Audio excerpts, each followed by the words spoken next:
बँकॉकच्या दिशेने गेलेला सावंतांचा मुलगा ऋषिराज पुण्यात परतला। ऋषिराज सावंत 2 मित्रांसह खासगी विमानाने बँकॉककडे निघाला होता। चार्टर्ड फ्लाईटसाठी 68 लाख रुपये खर्च केल्याची माहिती। मुलासोबत कोणताही वाद नाही, मुलगा अचानक का निघून गेला माहित नाही। तो 10 दिवसांपूर्वीच दुबईला जाऊन आला होता। तानाजी सावंतांची प्रतिक्रिया। ऋषिराज सावंतांच्या प्रकरणात अपहरणाचा गुन्हा दाखल। पुढील कार्यवाही करण्यासाठी अपहरणाचा गुन्हा दाखल केला।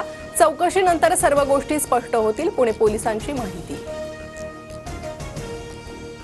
घरातून भांडण करून निघून गेलेल्या मुलाला अडवण्यासाठी तानाजी सावंतांनी सत्तेचा गैरवापर केला। तसेच सावंतांनी अपहरणाचा खोटा गुन्हा दाखल केला। सुषमा अंधारेंचा तानाजी सावंतांवर आरोप। देशात सगळी विद्या आपल्या पुरतीच ठेवत पुढच्यांना न शिकवल्यानं ऱ्हास झाला। हिमालयात संत महात्मा खूप असले तरी मला त्यांचा उपयोग आहे का? छगन भुजबळांचा सवाल।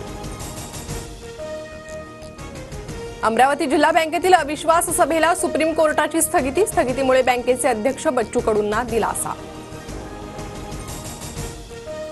संतोष देशमुख हत्या प्रकरणातील नवा सीसीटीव्ही व्हिडिओ समोर। देशमुखांची हत्या करून 6 आरोपी फरार होतानाचे सीसीटीव्ही व्हिडिओ समोर। धाराशिवच्या वाशी शहरातील चौकातील सीसीटीव्ही समोर। आजपासून 12वी बोर्डच्या परीक्षेला सुरुवात। परीक्षा केंद्रावर कलम 144 लागू करण्यात येणार। तसेच गैरप्रकार करणाऱ्यांवर अजामीन पात्र गुन्हा दाखल करणार। महाराष्ट्र शिक्षण मंडळाचे अध्यक्ष शरद गोसावींची माहिती। सोयाबीन खरेदीसाठी केंद्राकडून मुदतवाढ नाही। मुदतवाढ दिली नसल्याचं राज्य पणन विभागाचे स्पष्टीकरण।